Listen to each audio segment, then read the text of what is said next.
नमस्कार, अभिनंदन, प्रणाम। मैं अंशुत गौतम आज एक बार फिर से उस सफ़र पर निकला हूं जहां व्यक्तित्व की बात होती है। चर्चा ऐसे व्यक्तित्व की जो समाज हित पर हैं, देश हित पर हैं और देश कल्याण की बात करते हैं। ऐसे में हम चितरंगी के एक ऐसी जगह पर पहुंचे हैं जहां राजनीति के रूप में ऐसे वक्त पर जब भाजपा नाम मात्र की थी, तब हाथों पर भाजपा का ध्वज लेकर नेतृत्व कर रहे ऐसे व्यक्ति जो लगभग 40 वर्षों से राजनीति पर सक्रिय हैं और लगातार ऐसी सीट पर राजनीति कर रहे हैं जहां विधायक पद की कल्पना भी नहीं की जा सकती। कारण यह कि यह पद पहले से ही आरक्षित है। लगातार जगन्नाथ सिंह जी यहाँ से मंत्री रहे, विधायक रहे, सांसद रहे और ऐसे जगह में मात्र जनसेवा की भावना को लेकर लगातार पिछले 40 वर्षों से सक्रियता से राजनीति कर रहे हैं। आज हमारे बीच में ऐसे व्यक्तित्व हैं जिन्हें ये पूरा समाज बड़ा स्नेह और प्यार देता है और हम सब इन्हें नेताजी के नाम से जानते हैं, समाज इन्हें नेताजी के नाम से संबोधित करते हैं। आदित्य प्रताप सिंह जी हमारे बीच में, हम अभिनंदन करेंगे आपका आज के इस एपिसोड पर, अपना बिंद पर आपका बहुत बहुत अभिनंदन है। आदरणीय, मैं आपसे बात सीधे सीधे उस तौर पर आऊँगा जहाँ से आपने राजनीति को प्रारंभ किया। एक ऐसा दौर लगभग 1982 में आपने राजनीति की सक्रियता प्रारंभ की। वो दौर था जब युवा पढ़ाई पर ध्यान देते हैं, खासकर दौर वो जहाँ समाज, माता पिता बच्चों को राजनीति से दूर करके पढ़ाई और करियर पर फोकस करने के लिए प्रेरित करते हैं। उस समय में, उस वक्त में जब आप बिल्कुल युवा थे, ऐसे में आप राजनीति पर आए। हम पढ़ रहे थे, पढ़ने सन जो है 85-82 में सम्मानीय श्री राजबली सिंह सीधी जी, वो वरिष्ठ हम लोगों के मार्गदर्शक थे, उन्हीं के उसमें रह के हम लोग पढ़ते थे। तो उन्होंने 82 में हमको सदस्यता दिलवाया और 85 में मैं हाई सेकेंडरी किया जी। उसी समय हमारे पिताजी का देहांत हो गया 84 में जी जी। तो हम परीक्षा 2 विषय के दे पाए थे, फिर उसके बाद चले आए। उनका देहांत हो गया था तो फिर घर चले आए जी। फिर दूसरे 85 में फिर हम हाई सेकेंडरी पास किए जी और आ गए यहाँ गांव पे। तो हम यहाँ कोई जगह जानते नहीं थे। अपना घर जो है 10-12 जगह हमारा जो है ज़मीन घर है जी। हमारे पिताजी पुराने पवाई इलाकेदार थे, बिल्कुल। तो वो बीमार भी रहते थे, उनको टीबी का मर्ज हो गया था, तो उसी में वो उनका जो है देहांत हो गया था। तो पूरी जवाबदारी हमारे ऊपर आ गई जी। तो उसी समय हम राजनीति में उन लोगों के हिसाब से धीरे धीरे, तो एक जगह यहाँ से हमारा 30 किलोमीटर दूर है झरकटिया गांव जी। वहाँ भीषण जंगल था, वहीं हमको जो है चार्ज मिला वहाँ रहने के लिए जी। तो बहुत काला पानी था, लगता ही नहीं था कि भाई अभी जो है। तो मैं सीधी से आ रहा था तो बहरी में बस बिगड़ गई, तो बहरी से मैं पैदल आया था यहाँ गांव तक। लंबा सफर, बहुत लंबा कष्ट से आया। वहीं प्रतिज्ञा कर लिए थे मैं तभी से कि भाई कांग्रेस का, मैं माननीय कुंवर अर्जुन सिंह उस समय मुख्यमंत्री थे, ऐसे मुख्यमंत्री थे जो कि मान लीजिए कि सारे नियमों को शिथिल करने वाले। जिस जिले का मैं था कि वहाँ आने जाने का साधन नहीं था, पैदल आए थे हम लोग। वहीं से हमारा जो है थोड़ा हमको घृणा टाइप का हो गया कि भाई ऐसे बताइए विकास पुरुष रहते हुए हमारे ज़िले का विकास नहीं हुआ। और हम लोग यहाँ सोन नदी पुल है, पुल से बनारस यहाँ से 120 किलोमीटर, जितना यहाँ से दूरी सीधी का है उतना बनारस की है। और ये पुल बन जाने के कारण, जिससे बन जाए तो हम लोग 2 घंटे में बनारस पहुँच जाएं जी। शिक्षा का हम लोगों का ज़्यादा जो है बनारस और मिर्जापुर, बिल्कुल। तो वो शिक्षा के स्तर में हम लोग बहुत पीछे थे जी। तो सन जो है 90-92 में जी, 90 में सरकार भाजपा की बनी जी। उसमें माननीय अमर सिंह विधायक बने थे, जगन्नाथ सिंह जी सांसद बने जी और पटवा जी मुख्यमंत्री थे जी जी। तो उस समय मैं मंडल अध्यक्ष हो गया जी। अविभाजित सीधी की, हाँ, जब सीधी सिंगरौली अलग नहीं हुआ था, सिंगरौली जिला एक था, तो मैं मंडल अध्यक्ष चितरंगी, और चितरंगी पूरा एक मंडल था वहाँ गोरबी से लेके जी। तो मैं मंडल अध्यक्ष जी। तो बाई नेम पटवा जी लोग जानते थे जी। मैं इस जंगल का रहने वाला व्यक्ति और संगठन में जुड़ा, तो अब मुख्यमंत्री पटवा जी माननीय जी जी वो देवसर में कार्यक्रम हो रहे थे तो मेरे नाम से उन्होंने पुकारा था। जी जी तो मैं 90 में बना, फिर उसके बाद जनपद का चुनाव पहली बार यहाँ से लड़ा। जी तो 12 पंचायत उस समय थी, जनपद सदस्य मैं बना, जी। 500 वोट से जीता था। जी फिर 5 साल बाद आरक्षित हो गया, महिला सीट हुई तो हमारे माता जी जी जनपद सदस्य रही, जी जी 5 साल वो भी रही। जी फिर तिवारा भी हमारे श्रीमती जी महिला सीट हुई तो उन्होंने वो जीती। बिल्कुल। वो सक्रिय नहीं थी, सक्रिय हम ही थे राजनीति का, तो हमारे उसमें से हम ही। और 90 में सेम्बल पर चुनाव हुआ था, भारतीय जनता पार्टी चुनाव ग्राम पंचायत सेम्बल पर चुनाव करा रही थी, चुनाव नहीं हुआ। जी मैं पूरे मध्य प्रदेश में झरकटिया से निर्विरोध भारतीय जनता पार्टी पर सेम्बल पर निर्विरोध था। जी जी कांग्रेस का एक व्यक्ति नहीं मिला था फॉर्म भरने के लिए। जी। अधूरी शिक्षा आपकी हुई, शिक्षा भी अधूरी रह गई, उसके बाद आप राजनीति पर आए। लेकिन राजनीति पर ऐसी जगह जहां आपका अगर, क्योंकि कोई भी राजनीति पे आता है तो उनका उद्देश्य विधायक सांसद बनना होता है। आप ऐसी जगह पे राजनीति कर रहे हैं जहां आरक्षित हैं। जी। हमारे पूर्वज जो थे वो सेवा भाव के लिए सब करते थे, सारे लोगों का जो है पूरा काम करते थे। पूरा जितने क्षेत्र के लोग उन्हीं के पास, हमारे पिताजी के पास आते थे जी। तो उन्हीं के रास्ते पर मैं समाज का सेवा करने लगा। जी जी। और संगठन में जुड़ गया तो इस सीट आदिवासी उम्मीद थी कि वही सामान्य हो जाएगा, लेकिन परिसीमन में भी सामान्य नहीं हुआ। देवसर कट के सिहावल में चला गया तो इसलिए सिहावल सामान्य हो गया, चितरंगी आदिवासी हो गया। जी। और अभी उम्मीद भी नहीं है कि सामान्य होने का, 2026 में शायद परिसीमन हो। जी। और हम लोगों के जो साथ में काम कर रहे थे, भाजपा आज तो बहुत बड़ी पार्टी हो गई है, बहुत परिवार हो गए हैं। जी जी। एक जमाना था कि वो गिने चुने लोग झंडा लेने के लिए मान लीजिए तैयार। बिल्कुल बिल्कुल बिल्कुल। तो माननीय जगन्नाथ सिंह थे, माननीय राजबली सिंह दउआ थे जी। ये केदार शुक्ला जी थे, माननीय गोविंद मिश्रा जी थे, माननीय रामचरित्र जी थे जी। ये सब उस जमाने के हम लोग उनके साथ में चलने वाले। ठाकरे जी के उसमें ठाकरे जी आते थे तो कार्यक्रम हम लोग वहाँ युवा थे तब भी कार्यक्रम में भाग ले रहे थे। बिल्कुल बिल्कुल। और यहाँ जो है राजपूतों में गिने चुने लोग थे जी। हम ही थे, तो हमने काफ़ी लोगों को जोड़ा।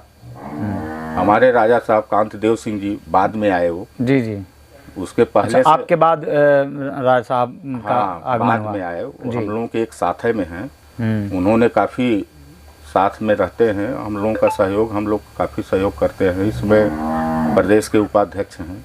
आपका प्रदेश में आप किसान हाँ, किसान मोर्चा के प्रदेश कार्य समिति के सदस्य हैं। तो प्रदेश स्तर पर आप दोनों की राजनीति चल रही है, स्थानीय स्तर पर क्या प्लान चल रहे हैं आपके? स्थानीय क्षेत्र पर आपकी राजनीति की कितनी सक्रियता है? अब देखिए यहाँ लोकल में जो राजनीति है जी, जो सामान्य पद तो है नहीं जी, आदिवासी हैं जी, तो संगठन के माध्यम से हम लोग पार्टी का जो है मजबूती के लिए लड़ रहे हैं। जी, जी, और आज तो पार्टी बहुत काम करी है। जी, जी, सिंगरौली जिले में अगर मान लीजिए कि 4 विधानसभा हैं, जी, एक 50-50 है धौहनी और आपके सिहावल। बिल्कुल।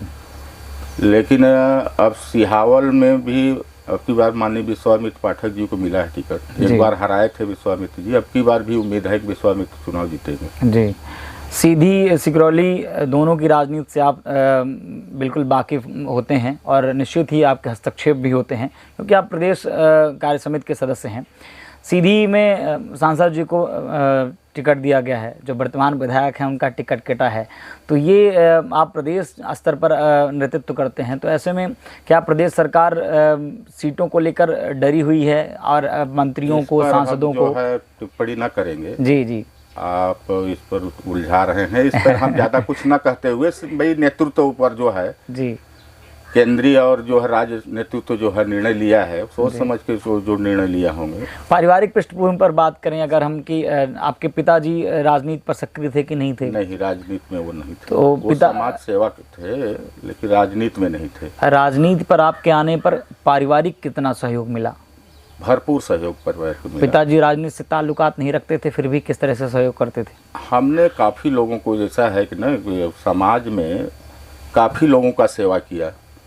जनपद सदस्य हुए थे तो उस समय काफ़ी लोगों को मास्टर बनाए थे, सेक्रेटरी बनाए थे, पंचायत के समाज के हर वर्ग के लोगों को कई नौकरी दिए थे। 100-150 लोगों को नौकरी दी जी। और सबको किसी साथ अन्याय नहीं होने दिया। शिक्षा विभाग में और पंचायत विभाग की नौकरियां उस टाइम पे जनपद के अंतर्गत होती थी। जनपद के अंदर रहे तो मैंने काफ़ी लोगों को जो है, अब यहाँ आप ये समझिए कि मैं 99% ब्राह्मणों का मत और बैसवारों का मत हमको मिलता है जी। हमारे खिलाफ कोई नहीं। पहली बार लल्ला राम पांडे कांग्रेस के बड़े लीडर हैं जी, उन्होंने पहली बार लड़ा था लेकिन वो भी हार गए थे हमसे जी। उनकी जमानत जब्त हो गई थी। यहाँ वर्तमान में जो कांग्रेस से टिकट मिला है मानिक सिंह जी हैं, वो पहले से भी भाजपा के भाजपा में रहे, जनपद अध्यक्ष मेरे साथ में रहे हैं वो। अब वो कांग्रेस से टिकट पा गए हैं तो कितना प्रभाव पड़ेगा? वो बहुत प्रभाव नहीं पड़ेगा। वो भाजपा में रहे, फिर चले गए कांग्रेस में, फिर उसके बाद समाजवादी में, बहुजन में कई से चुनाव लड़े। वो दल बदल, वो जनता उनको जो है दल बदल ज़्यादा कर चुके हैं, इसलिए बहुत प्रभाव नहीं है। आप शुरू से ही भाजपा में हैं और लगभग जैसा आप बताया कि 1982 में आपने भाजपा की सदस्यता ली है माननीय जगन्नाथ सिंह जी के सानिध्य में, तो लगातार लगभग 40 वर्ष हो चुके हैं। 40 वर्षों में आपने कोई भी दल परिवर्तन नहीं किया। ऐसी कौन सी नीति रीति या? मैं 2 बार लोकसभा का मान चुनाव प्रभारी और विधानसभा का चुनाव संचालन किया था जी। और देवसर और जब चितरंगी एक था तब जी, देवसर में सबसे ज़्यादा ब्राह्मण मतदाता हैं। मैं जो प्रभारी था तो वहाँ का सारे पोलिंग बूथ में वहाँ से जीता था। और भाजपा में एक चीज़ है कि कांग्रेस में भाजपा में अंतर है कि भाजपा जो है प्रजातांत्रिक पार्टी है, यहाँ सबको अवसर मिलता है जी, वंशवाद नहीं चलता जी। कोई मान लीजिए कि आदित्य सिंह है तो फिर आदित्य सिंह के लड़के को पद मिलेगा, फिर उसको नाती को मिलेगा, ऐसा नहीं। जो काम करने वाला है उसको अवसर मिलता है। आप प्रदेश स्तर की राजनीति करते हैं, आप 1982 से राजनीति पर हैं। जब अविभाजित सीधी सिंगरौली एक था, अलग नहीं था, तब आप ना किसी युवा मोर्चा पर आए, आप सीधे जिले की राजनीति पर आए हैं। मंडल अध्यक्ष रहे। मंडल अध्यक्ष थे लेकिन भाजपा के प्रमुख वर्ग पर थे, युवा पर नहीं थे, जबकि आप एक युवा व्यक्तित्व थे। तो अब प्रदेश की राजनीति में आपका जो ओहदा है वो एक अलग है, ऐसे में आप जिले की राजनीति करते हैं। ऐसा है कि टाइम कम है जी और समय भी चाहिए उसके लिए। मैं अकेला व्यक्ति हूँ जी, तो टाइम ऐसा है कि ऐसा नहीं है कि प्रदेश में हमको अवसर न मिले। पार्टी ने हमको काफ़ी अवसर दिया जी जी जी। और जिले के मैं 2 बार महामंत्री रहा, 2 बार वरिष्ठ उपाध्यक्ष रहा जी। अब की बार वो कर रहे थे तो मैंने स्वयं मना कर दिया कि मैं भाई जिस पद पे रह चुका हूँ जी जी, और से कार्यकर्ताओं को मौका दिया जाए। तो बार बार जैसे कुछ लोग होते हैं कि बार बार पद पे, उसी पद पे जो है, अब हमारे लिए अगला पद जिला अध्यक्ष है। जब अवसर आएगा पार्टी समझेगी तो जिला अध्यक्ष बनाएगी। आरक्षित सीट है और आप लगातार इस सीट पर मेहनत कर रहे हैं। आपने कभी कोशिश नहीं की कि जो अनारक्षित सीट है सिंगरौली, उधर राजनीति की जो कदम बढ़ाए जाएं, सक्रियता बढ़ाई जाए, रुख किया जाए ऐसी राजनीति पर जहां अपने आप को एक जिम्मेदारी मिले? हाँ, जिले के जरूर। सिंगरौली में मेरा घर सिंगरौली में है लेकिन मैं सिंगरौली में राजनीति नहीं किया। चाहते तो मान लीजिए कि वहाँ का मैं निवासी हूँ जी, तो लोकसभा के लिए जरूर प्रयास किया था एक बार, तो अवसर नहीं मिला। भाग्य भी काम नहीं दिया, अवसर भी नहीं मिला जी। ऐसा है। समय आ रहा है 2026 में परिसीमन होगा, शायद हो जाए सामान्य सीट। नहीं, बिल्कुल। चितरंगी जो है विधानसभा 2 हो सकता है। कुछ बातें ऐसी भी आती हैं कि आप राजनीति पर अपने आगे किसी की चलने भी नहीं देते हैं। ऐसा नहीं है। ऐसा है कि जो है हमारे सब सारे कार्यकर्ता जूनियर हैं और जो किसी के साथ अन्याय होता है तो इसलिए मैं बोल देता हूँ, इसलिए वो समझते हैं कि नहीं चलने नहीं देते। ऐसी बात नहीं है। संगठन को मैं लेके चलता हूँ और न लेके चलता तो आज इतना सपोर्ट हमको जो है जी। कार्यकर्ताओं का और जनता का सपोर्ट न मिलता। मैं शुरू से लेके आज तक अभी तक एक आख बार हारा हूँ, वहीं जिस पद पे लड़ा हूँ अभी तक चुनाव नहीं हारा। एक जब मैंने इंटरव्यू प्रारंभ किया तो मैंने कहा कि लोग नेताजी के नाम से संबोधित करते हैं, उसके पीछे का कारण, जैसे हमने लोगों से बात की तो लोगों ने नेताजी बताया कि नेताजी हैं, और कई लोगों ने बताया कि ये संबोधन ही है आपका, लोग आपको स्नेह से नेताजी नाम से संबोधित करते हैं। नेताजी के संबोधन के पीछे की कहानी क्या है? ये ऐसा है कि सामंतवाद के खिलाफ मैं लड़ाई लड़ रहा था जी। तो जनता ने हमको नेता नेता कहने लगे। सामंतवाद के खिलाफ काफ़ी हमने लड़ाई लड़ा जी। तो यहाँ बड़े बड़े कांग्रेस के धुरंधर लीडर थे तो उनके सामने कोई बोलने का कोई हिम्मत नहीं करते थे जी। तो एक बार चुनाव हो रहा था कोऑपरेटिव बैंक का। जी जी। तो कोऑपरेटिव बैंक में चुनाव हुआ था तो जिसमें हम लोगों ने अमर सिंह को लड़ाया था और माननीय राजबली सिंह जिला के चेयरमैन के लिए उन्होंने, और इनको जो है प्रदेश के अपेक्स का मेंबर जिसमें राहुल भैया लड़े थे। एक वोट से राहुल भैया चुनाव हार गए थे। तो काफ़ी प्रयास किए थे कि भाई वो कर ले, तो भाई हम लोग नहीं, अपना दल नहीं बदले और अमर सिंह एक वोट से जीते थे। तो वहीं से सब लोगों ने भाई। आप कह रहे हैं कि संसदीय के लिए हम भी प्रयास कर रहे हैं। आपके साथी, अभी आपने जिक्र किया कि माननीय कांति देव सिंह जी आपके साथ राजनीति की सक्रियता, आपके बाद ही राजनीति की सक्रियता आई है। कुछ लोगों का कहना ये भी है कि आपके सपोर्ट में ही वो राजनीति पर आए हैं। तो ऐसे में आपका नाम, कांति देव सिंह जी का नाम लोकसभा में चर्चित होना, चुनावी रणनीति की तैयारी होना, ऐसे में आपसी प्रतिद्वंद और आपसी खींचातानी? नहीं, कोई खींचातानी नहीं होगी। पार्टी नेतृत्व का काम है, वो करेंगे जी। आज इस समय वो प्रदेश के उपाध्यक्ष हैं जी। तो अगर पार्टी समझेगी तो भाई वो करेगी। कई लोग दावेदार हैं जी। अब हम लोगों को उस उपयुक्त पार्टी समझेगी तो फिर। शीर्ष नेतृत्व में आप कितनी चलती है, लोग आपके सुनते हैं? लगभग 40 वर्ष, 4 दशक बीत गए हैं एक ही पार्टी में, बिना किसी दाग के स्वच्छ छवि की बात करें, स्वच्छ राजनीति की अगर बात करें तो लोग आपको प्रतीकात्मक मानते हैं। ऐसे में आपने कभी पार्टी से अपनी कोई बात नहीं रखी, पार्टी से कोई मांग नहीं रखी? नहीं, कभी नहीं रखे। और हमारे कि हमें सिगरौली अनारक्षित है तो आप हमें वहाँ से आमंत्रित कर दें, या कि ऐसे परिसीमन की व्यवस्था बनाई जाए कि हमें भविष्य में लाभ मिले? पार्टी में इतने सीनियर लोगों से हमारा जुड़ाव था जी। कि अब उस समय पार्टी में वो रह नहीं गए जी। सारे लोग बड़े बड़े जो थे, प्यारेलाल खंडेलवाल जी थे, ठाकरे जी थे, जगन्नाथ सिंह, राजबली सिंह जी लोग थे, ये सब लोगों का जो है इंड हो गया। अब वो नहीं रहे हैं तो हम लोगों को जो है, हम लोग नींव के पत्थर हैं। जी जी। अब गुंबज में उपयोग पार्टी नहीं कर पा रही है, समय आएगा तो शायद अगर समझे तो समझे। कई लोग आपके साथ, आपका कारवा जो चला था वो कई लोगों के साथ चला था, बहुत लोगों का साथ छूटता गया है, उसके पीछे की क्या कहानी है? नहीं, बहुत लोग नहीं छूटे हैं सब साथ में, बहुत मामूली 1-2% जो पार्टी गाइडलाइन से बाहर चले गए हैं वही। अति सारे लोग सब स्नेह प्यार आज भी करते हैं हमसे जी। जिले में जितने लोग हैं पुराने वरिष्ठ से लेके आज तक, बहुत ज़्यादा स्नेह आप किसी से पूछेंगे वो सब, चाहे सीधी जिला में हो या चाहे सिंगरौली जिला में। सीधी सिंगरौली की बात कर रहे हैं तो एक बात जहन पर आ रही है, आप अविभाजित सीधी के अंग रहे हैं, विभाजित होने के बाद आप सिंगरौली जिला पर आ गए हैं, सीधी आपसे अलग हो चुका है। क्या महसूस करते हैं और क्या फ़र्क समझ में आता है? सीधी और सिंगरौली अलग होने के बाद क्या अंतर आया है? सीधी, देखिए सीधी का कल्चर और सिंगरौली में अंतर तो है ही है जी।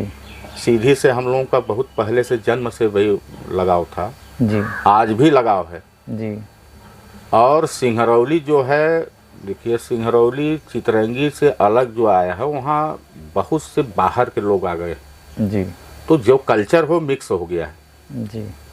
अब संगठन के माध्यम से चल रहा है, केवल लगाव बहुत कम रहता है। जैसे सीधी में जो है आत्मीय लगाव था जी, तो सीधी सिंगरौली में अंतर है। हम लोग इसीलिए सिंगरौली को संभाग चाह रहे हैं जी, सीधी संभाग जब बनेगा तो हम लोगों का चितरंगी सिंगरौली जिलों का फिर से लगाव जो है जी जी सीधी से हो जाएगा और सीधी को संभाग होना अति आवश्यक है। सीधी को संभाग की बातें आ रही हैं। अभी कुछ पिछले दिनों में अजय सिंह राहुल भैया कांग्रेस के कद्दावर नेता माने जाते हैं, हालांकि पिछले चुनाव चुरहट में अपनी सीट गंवा बैठे हैं।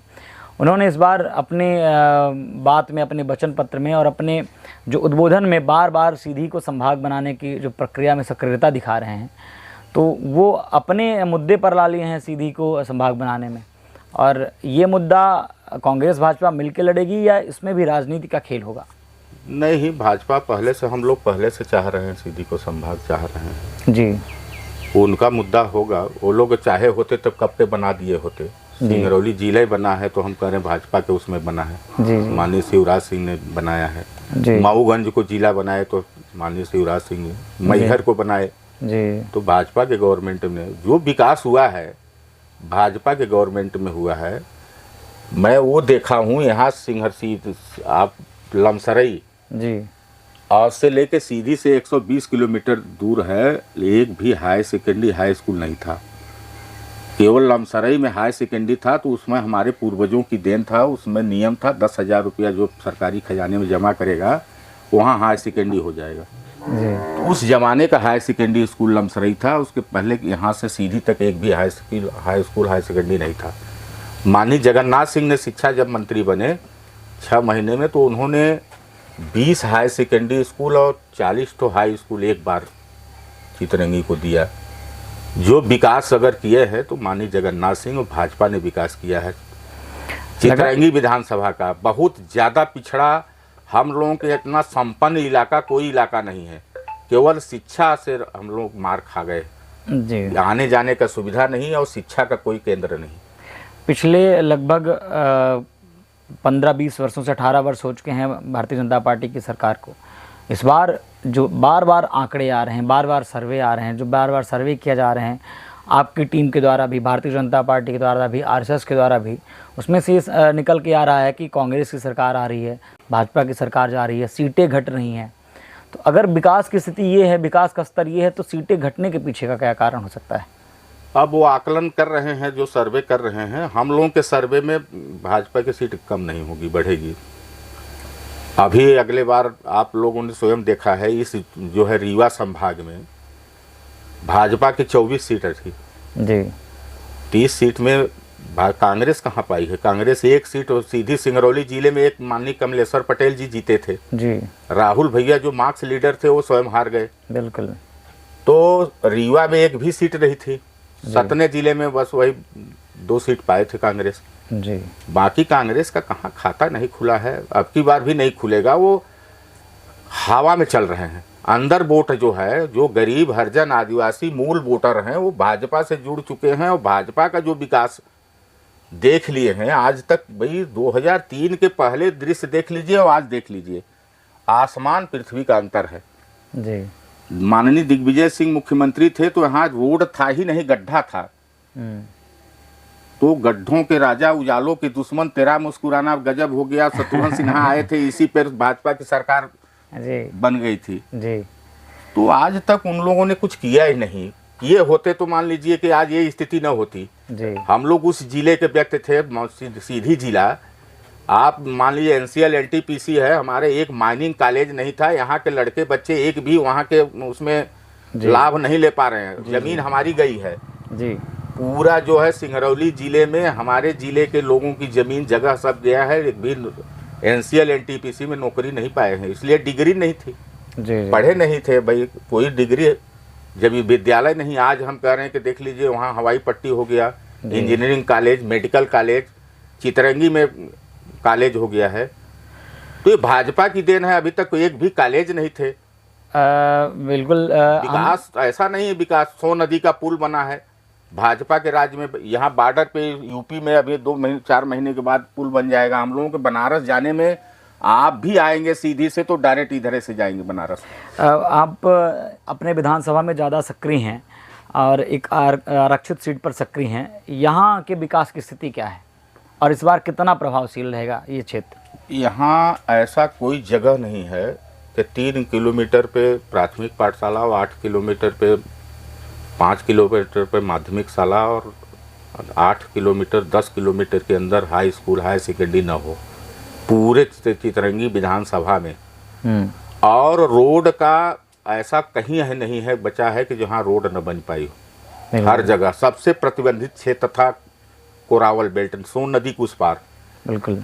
सन 52 में वहाँ आरक्षण कर दिए, वो सोन घड़ियाल और वहाँ काला हिरन का। हम लोगों का जीना मुश्किल हो गया है। वहाँ आदमियों का कीमत कम, जानवरों की कीमत ज़्यादा है। तो वहाँ सारा विकास काम प्रतिबंध था।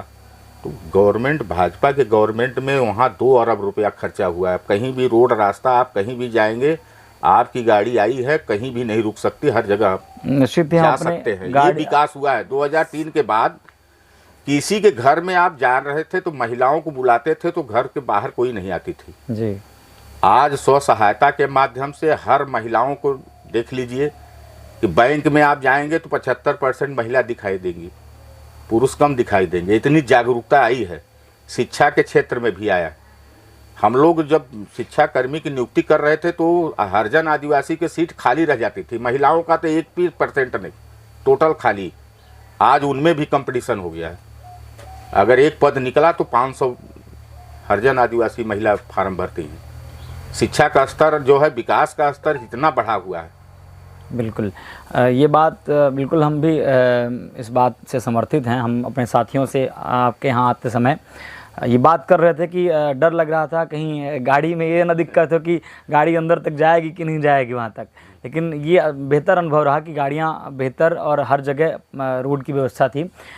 निश्चित ही आपके इस बात से हम तारुफ रखते हैं। लेकिन एक बात ज़रूर है कि सांसद महोदय जी जो सीधी से प्रत्याशी हैं, बार बार विवादित नहीं हैं सिगरौली और सीधी के इस रोड को लेकर भाजपा के कार्यकाल में। और नितिन गडकरी जी ने इस पर यह भी कहा था कि सिगरौली और सीधी रोड पर हमें किताब लिखनी पड़ेगी, इसकी विषमताओं पर, उसकी अनियमितताओं पर। अब उस पर दुर्भाग्य है उस रोड का, उस पर हम ज़्यादा टिप्पणी न करेंगे। बहुत हाई लेवल के नेता उस पर सब वो कर रहे हैं जी। लेकिन उस रोड का दुर्भाग्य है कि अभी नहीं बन पाया जी। उसके लिए हम लोगों को भी खेद है जी। लेकिन अब जो है फाइनल हो गया है, काम चल रहा है। बिल्कुल। आखिरी पर प्रेरणा स्रोत किसे मानते हैं आप राजनीति पर आने के पीछे? आपके प्रमुख प्रेरणा स्रोत किस व्यक्ति को मानते हैं कि ऐसे कौन से नेतृत्व हैं, ऐसे कौन से नेता हैं, ऐसे कौन से राजनीतिज्ञ हैं जिनकी छाप आपके अंदर कहीं ना कहीं उनकी क्रियाशैली, उनकी एक्टिविटी आपको प्रभावित करती है? माननीय राजबली सिंह जी थे हम लोगों के मार्गदर्शक जी। माननीय प्यारेलाल खंडेलवाल जी थे जी। उनके सानिध्य में हम लोग रहे हैं जी। और बाकी बहुत माननीय जगन्नाथ सिंह थे, सब वरिष्ठ लोग। जगन्नाथ सिंह जी के तो काफ़ी करीबी आप माने जाते हैं, कहते हैं कि उनकी जीत के पीछे आप एक राज की तरह रहे हैं। हम काफ़ी प्राथमिकता देते थे, बहुत योग्य व्यक्ति थे जी। आदिवासी नहीं, सामान्य नेता जगन्नाथ सिंह थे जी। मध्य प्रदेश में आदिवासी नेताओं में इतना बुद्धिमान नेता कोई नहीं था और भारतीय जनता पार्टी संगठन के व्यक्ति थे। हर नॉर्मल व्यक्ति को कोई भी समस्या हो बुला के वो पूछते थे। मंत्री भी थे अपने वहाँ भोपाल में भी, कहीं के लोग आते थे तो उनको उनके न रहने से हम लोगों को काफ़ी क्षति हुई है। माननीय जगन्नाथ सिंह अब तक होते जी तो हमारा इलाका जो है चमन हो जाता। अमर सिंह जी वर्तमान विधायक हैं आपके क्षेत्र के और उनके भी आप काफ़ी करीबी माने जाते हैं और उनसे ज़्यादा राजनीति पे आप सक्रिय रहते हैं। उनके नेतृत्व पर विधायक जरूर वो रहते हैं लेकिन सक्रियता आपकी रहती है, वो चुनाव प्रचार की हो चाहे वो आपके विधानसभा क्षेत्र की जो राजनीति से जुड़ी हो, आप उसमें बिल्कुल सक्रिय रहते हैं। तो वो घनिष्ठता, वो करीबी, ऐसा कोई विशेष लगातार बार बार बात आ रही है कि टिकट भी कटने के कयास लगाए जा रहे हैं, उस पर क्या टिप्पणी होगी? माननीय अमर सिंह जो है 90 में विधायक थे, फिर उसके बाद माननीय जगन्नाथ सिंह जी के उसमें रहे हैं, वो कभी टिकट नहीं मांगे जी। माननीय जगन्नाथ सिंह के न रहने के कारण फिर उनको जो है उत्तराधिकारी मान लिया गया था और जो काम बकाया थे माननीय जगन्नाथ सिंह के जितने लेटर जारी हुए थे जी, उस पर उन्होंने प्रयास करके काफ़ी विकास काम लाए। कम से कम 200-400 करोड़ रुपया उन्होंने विकास काम में जी। जितना लेटर दिए माननीय शिवराज सिंह जी को तो उन्होंने सारे काम सैंक्शन कर दिए थे जी। कॉलेज था तो कॉलेज माननीय जगन्नाथ सिंह के नाम से हम लोग चाह रहे थे तो कॉलेज भी हुआ और बहुत से मान लीजिए कि काम विकास हुए। कितनी रोड छूट गई थी वो भी रोडें मिल गई हैं। तो ऐसा नहीं है, लेकिन अब वो जगन्नाथ सिंह की योग्यता को अमर सिंह में नहीं है, लेकिन काम तो उन्होंने भी। कयास तो ये भी लगाया जा रहे हैं कि टिकट कटने के टिकट चांसेस बन जो रहे है हैं? अब केंद्र नेतृत्व में है, 2 लोग हैं, चचा भतीजे हैं, जी तो हम लोग उस पर कोई टिप्पणी नहीं कर रहे हैं। जी हम लोगों को भारतीय जनता पार्टी का सिंबल किसी को मिल जाएगा तो हम लोगों को कोई आपत्ति नहीं है। चलिए, हम लोग काम करेंगे, भारतीय जनता पार्टी का काम करेंगे, चचा को मिले चाहे भतीजे को। अभी आपने कहा कि उत्तराधिकारी समझ लिया गया था अमर सिंह जी को। आपकी इतनी सक्रियता राजनीति के बाद आपके उत्तराधिकारी के रूप में कौन प्रबल होंगे? अब लड़कों का इंटरेस्ट है नहीं जी बड़े। विक्रम सिंह हैं हमारे, तो युवा मोर्चा के उपाध्यक्ष हैं इस समय, जी कुछ इंटरेस्ट लिए हैं। जी। अब उनका जैसा लगाव होगा, हम प्रपोज नहीं कर रहे हैं। उन लोगों का जैसा अगर काम होगा, अगर संगठन में करना चाहेंगे तो करेंगे। जी। हम जब तक अगर हैं तो भारतीय जनता पार्टी में काम करेंगे। पार्टी अगर पद देगी तब भी, नहीं देगी तब भी, इसलिए सुरक्षित सीट में हैं। आखिरी तौर पर हम बात करेंगे कि किन मुद्दों पर चुनाव की इस बार रणनीति बनेगी? लाडली बहना आपकी तैयारियां हैं, लाडली आवास आपकी तैयारियां हैं, तो ये तैयारियां एक प्रलोभन मात्र हैं या कि व्यवस्थित चिंता है समाज की या महिलाओं की? महिलाओं में यहाँ जो है 61,005 महिला जो है लाडली बहना है जी। 100-200 नहीं कह सकते, 150 या 2%, 5%। अधिकांश महिलाएं जो हैं 1250 रुपये पा रही हैं जी। तो माननीय शिवराज सिंह की बहन है, वो सब बहन, कोई भाई अपने को बहन को 100-200 देता है, वो हर महीने 1250 रुपया, फिर 1500, फिर 3000 तक देंगे जी। तो हम लोगों ने जितना देखा है तो अधिकांश जो है महिलाएं जो है भाजपा को ही वोट देंगी। कांग्रेस भी 1500 की रणनीति पर आ गई है। वो आप तो लोग नहीं दे रहे हैं, यहाँ पा रहे हैं ना, ज़्यादा पाने का विश्वास है ना। जनता आजकल जो है जो मिल रहा है उसको देखती है। कांग्रेस कमलनाथ जी बोले थे कि हम 10 दिन में, माननीय जो है राहुल गांधी जी बोले थे कि 10 दिन में हम कर्जा माफ़ कर देंगे, कुछ नहीं दिए। बेरोजगारी भत्ता बोले थे तो एक भी नहीं दिए। कर्जा माफ़ भी नहीं हुआ, 10-50 लोगों का हुआ, बाकी लोगों का हुआ ही नहीं। आपके क्षेत्र में क्या रणनीति होगी इस चुनाव को लेकर? विधानसभा 2023 की इस चुनाव व्यवस्था को लेकर कौन सी ऐसी बात पर, कौन से ऐसे मुद्दों पर आप चुनाव मैदान पर उतरेंगे? हमारे यहाँ जो है चितरंगी विधानसभा में जी, यहाँ विकास का मुद्दा है और काम जितना हुआ है, और माननीय नरेंद्र मोदी जी का जो है डबल इंजन की सरकार को, उसको जनता गंवाना नहीं चाहती है जी। हाँ, जंगल राज नहीं, फिर से जो है जो पटरी पर गाड़ी आ गई है, अगर कांग्रेस के हाथ में चले जाएगी, या तो मान लीजिए जैसे समाजवादी यूपी में थी तो गुंडा राज ला देते हैं, यहाँ सामंतवाद राज्य आ जाता है, तो जनता जो है बहुत जागरूक हो चुकी है, उसको पुनः दोहराना नहीं चाहती। वो फिर से कांग्रेस को लाना नहीं चाह रही है, इसलिए कि कांग्रेस का 70 साल का काम और 70 साल का विकास देख चुकी है। मुद्दे क्या होंगे फिर अपने? विकास मुद्दा होगा। और विकास की क्या परिसीमा होगी विकास किस स्तर का, और उसके पीछे के जो निर्माण कार्य होंगे वो किस स्तर के होंगे? यहाँ जितनी आवश्यकता की चीज़ें हैं जी, हर चीज़ जो है, और बिजली, पानी, सड़क, स्कूल, अस्पताल, जी, ये मूल यहाँ का आवश्यकता है। जी। यहाँ 70% जो है ऐसा कोई जगह नहीं है जहाँ मान लीजिए कि ये विकास न हो। हर घर में पानी पहुँचाने का योजना सब मान लीजिए माननीय मोदी जी का चल रहा है। अब 2024 में सब चालू हो जाएगा, पूरा आप काम फिटिंग हो गया है, 70% काम पूरा हो गया है, 30% रह गया है जो जल्दी से सुरक्षित, और मान लीजिए कि फिल्टर पानी हर घर में जो है देने का योजना चल रहा है। कहीं भी बिजली 24 घंटे है, बिजली की इतनी सुविधा है कि कहीं भी आप समझ लीजिए कि इतना सुविधा कहीं भी, अब मार्केट में 24 घंटा है तो यहाँ 22 घंटा बिजली। कहीं फॉल्ट हो गया, कोई आपस के गड़बड़ी से हो गया कि बिजली का कहीं भी ऐसा नहीं है। आप अस्पताल, स्कूल कहीं भी आप जाके देखेंगे तो पहले पेड़ के नीचे स्कूल लगती थी, अब हर जगह 4-4 कमरे खाली पड़े हैं, भवन के बिना कमी नहीं है कहीं भी। इतना ज़बरदस्त विकास हुआ है। स्वास्थ्य की आपने बात की है, स्वास्थ्य के लिए एक लंबा सफ़र तय करना पड़ता है, कुछ लोगों ने ऐसा बताया, उस पर टिप्पणी नहीं, आप चितरंगी में है, जी। चितरंगी में स्वास्थ्य केंद्र है, और लमसरई में है। उप स्वास्थ्य केंद्र कई ठो हैं। आपके बैठन डॉक्टर कितने बैठते हैं? डॉक्टर 5-6 लोग हैं लमसरई चितरंगी में जी। लमसरई में महिला हैं 2। जी। डॉक्टरों की जरूर कुछ कमी है। और आपके जो है नदी उस पार 2 डॉक्टर हैं जी। नौडिहवा में, और एक आपके पहाड़ के ऊपर बगदरा तरफ है। तो ऐसा नहीं है कि नहीं, और आवागमन का सुविधा है। कहीं भी थोड़ा भी अगर जैसे बैठन गए, चितरंगी गए, नहीं हुए तो फटाक से आपको चौपन और रावटसगंज जाने में देर नहीं। यहाँ से रोड 1 नंबर के है, 2 घंटे में आप पहुँच जाते हैं रावटसगंज, 3 घंटे में बनारस पहुँच गए। हम लोगों के लिए यहाँ जो है सुविधा जो है अच्छी है।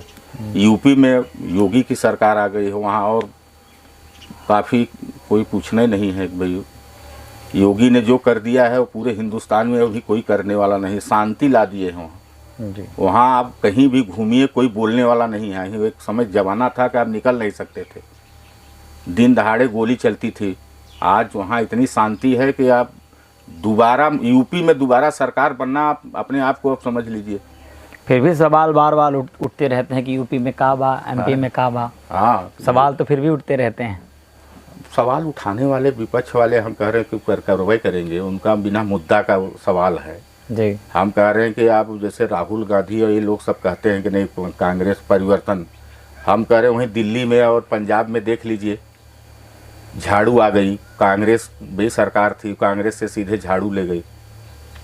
तो कहीं न कहीं कांग्रेस फेल हो रही है। कांग्रेस जो है अच्छे नेताओं को, अच्छे कार्यकर्ताओं को सामने नहीं आ रही है। वहाँ सामंतवादी है, केवल एक ही परिवार के व्यक्ति लगातार बने हुए हैं। झाड़ू तो महापौर के चुनाव पर आपके सिगरौली में भी चल गया। हाँ, हमारे यहाँ जो है टिकट के वो लेके कुछ कार्यकर्ताओं में वो था। सम्मान्य जो है पिछड़े वर्ग का विधायक है, वहाँ पिछड़े वर्ग का महापौर का भी टिकट दे दिए जी।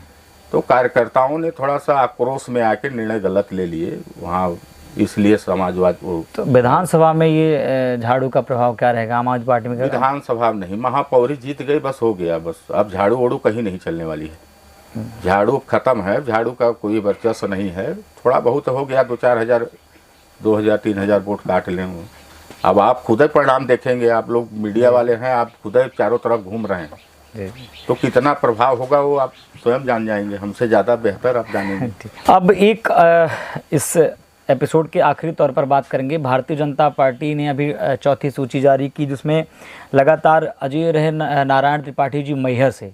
मैहर अभी पृथक जिला बना, हमने कहा बताया आपकी बात हुई कि कई ज़िले बने, सीधी बना, फिर मऊगंज बना, कई सारे ज़िले निर्मित हुए। इसमें मैहर भी नवनिर्मित जिला है। मैहर से विधायक रहे नारायण त्रिपाठी जी का टिकट कटा है। एक वीडियो वायरल हुआ है जिसमें वीडी शर्मा जी कह रहे हैं कि हम नहीं पहचानते नारायण त्रिपाठी कौन है, और एक वीडियो में कह रहे हैं कि नारायण त्रिपाठी जी भाजपा के सक्रिय और वरिष्ठ कार्यकर्ता हैं। ये तमाम असमंजस्य, ये तमाम परिस्थितियाँ और उस पर नारायण त्रिपाठी जी का टिकट कटना, पृथक विंध्य प्रदेश की मांग करना, कितना जायज़ है पृथक विंध्य प्रदेश की मांग? विंध्य प्रदेश की मांग गलत नहीं है, लेकिन कुछ पार्टी गाइडलाइन से उन्होंने हट के काम कर रहे थे, इसलिए पार्टी नेतृत्व ने उनको टिकट काटा है।